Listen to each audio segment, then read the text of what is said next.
पूरी दुनिया corona virus की चपेट में है। हर तरफ एक ही सवाल पूछा जा रहा है कि कब मिलेगा इसका इलाज।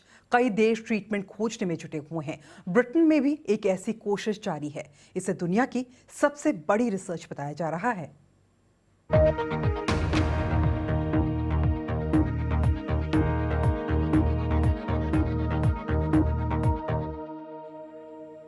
कवर स्टोरी पर चर्चा के पहले भारत में कोरोना संक्रमण का ताजा हाल।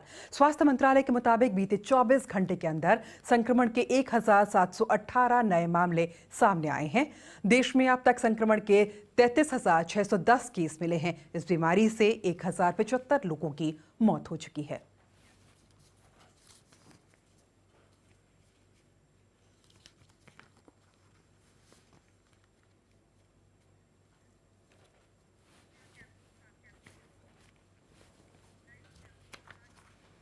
पूरी दुनिया में कोरोना वायरस से 32 लाख से ज्यादा लोग संक्रमित हैं। 2,28,000 से ज्यादा की मौत हो चुकी है और अभी तक ऐसी कोई दवा नहीं है जो इलाज में कारगर साबित हो। लेकिन ब्रिटेन में डॉक्टर और शोधकर्ता इलाज तलाशने की अनूठी कोशिशों में लगे हैं। वो मरीज पर कुछ दूसरी बीमारियों की दवाएं आजमा रहे हैं और उनका असर इस वायरस पर देखने की कोशिश की जा रही है। इस कोशिश को सबसे बड़ी रिसर्च के रूप में देखा भी जा रहा है। बीबीसी के मेडिकल संवाददाता फर्गस वॉल्स की ये खास रिपोर्ट। कोरोना वायरस का इलाज ढूंढना इस वक्त दुनिया की सबसे बड़ी जरूरत है। इलाज ढूंढने में जुटे अस्पतालों के वार्ड का नजारा कुछ अलग ही है। कैम्ब्रिज के एडनब्रुक अस्पताल के स्टाफ को इस खतरनाक वायरस से बचना होगा। 89 साल के पीटर जैसे मरीजों को ऑक्सीजन का ही सहारा है। अभी तक यही मददगार साबित हुई है। मैं सांस लेने के लिए संघर्ष कर रहा था। ये बहुत बुरा है। तीसरे दिन मैं बिल्कुल भी सांस नहीं ले पा रहा था। मरीजों और उनके परिवार पर इसका बहुत बुरा असर पड़ा है। आपको कभी ऐसा लगा कि ये आपकी जान लेने वाला है? हाँ, मेरी उम्र के लोग तो यही कहेंगे। पीटर उस ट्रायल का हिस्सा हैं जिसके तहत विशेषज्ञ दूसरी बीमारियों की 5 दवाओं के कोरोना वायरस पर असर का विश्लेषण कर रहे हैं।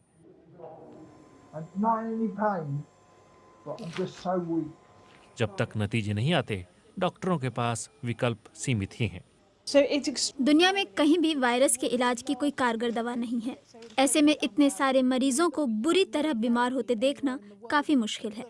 इसका मतलब है कि हमें इस दिशा में रिसर्च करने की जरूरत है ताकि हम समझ पाएं कि वायरस के खिलाफ क्या काम कर सकता है और क्या नहीं। HIV और मलेरिया की दवाओं का इस्तेमाल करके ये देखा जा रहा है कि वो वायरस का संक्रमण रोक पाती हैं या नहीं। कुछ मरीजों को सूजन कम करने की दवा दी जा रही है जो कि काफी खतरनाक साबित हो सकती है।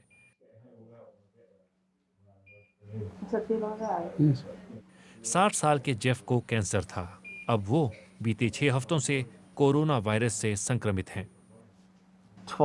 मेरी 2 बार कीमोथेरेपी हुई। 2 बार मैंने कैंसर को मात दी। दूसरी बार तो पिछले साल के आखिर में ही था और अब ये हो गया। वो 2 क्लिनिकल ट्रायल्स के लिए राजी हैं। अस्पताल में आने का क्या फायदा? आपको तरह तरह की दवाएं दी जाती हैं और आपको नहीं पता कि वो कितनी कारगर होंगी। ये शायद मेरी मदद ना कर पाएं, पर मेरे बाद आने वालों को शायद ठीक कर पाएं।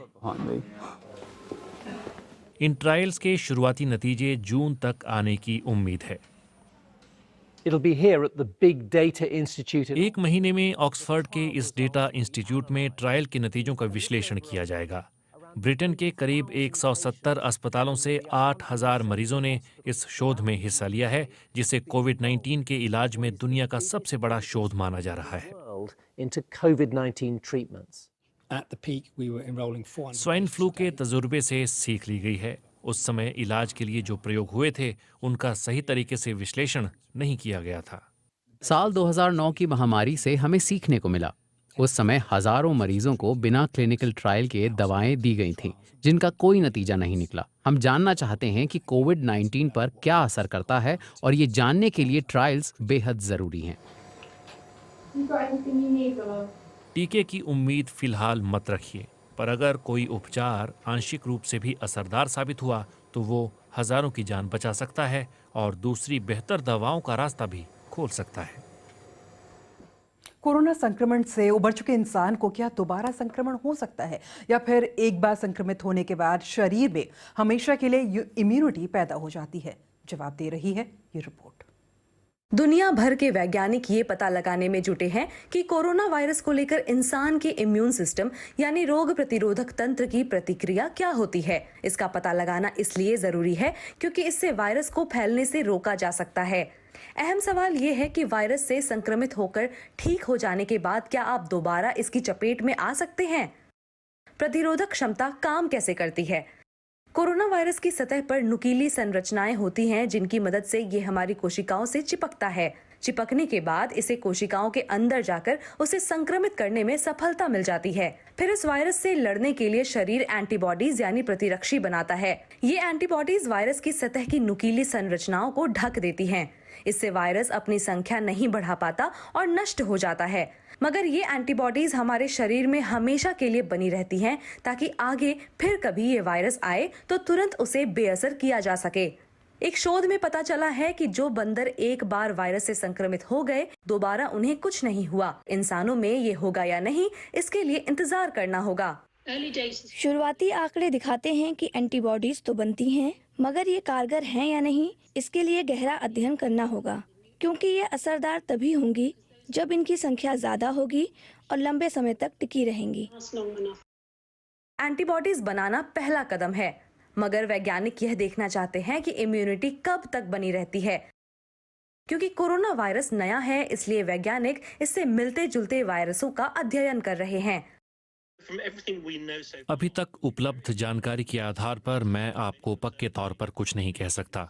वायरस से संक्रमित होने पर 2, 3 या 4 साल में एंटीबॉडीज तो बनेंगी, इसलिए ये पता नहीं लगाया जा सकता कि वायरस की दूसरी वेव आने तक इनसे सुरक्षा मिलती रहेगी या नहीं।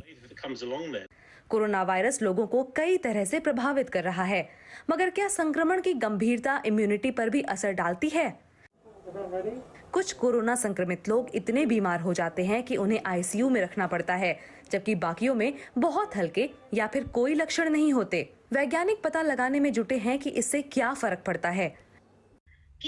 जो लोग गंभीर रूप से बीमार हो जाते हैं वो आमतौर पर बहुत सारी एंटीबॉडीज बनाते हैं। जो लोग कम बीमार होते हैं वे बहुत कम। इसका मतलब है कि जिन लोगों को हल्का संक्रमण होता है उनकी इम्यूनिटी भी जल्दी चली जाती है। हो सकता है कि दोबारा वायरस लौटने पे वे सुरक्षित ना हो। वैज्ञानिकों का कहना है कि इम्यूनिटी यानी प्रतिरोधक क्षमता को लेकर उन्हें जल्द जवाब तलाशने होंगे। इससे कोरोना वायरस के खिलाफ आगे की रणनीति तय करने में मदद मिलेगी।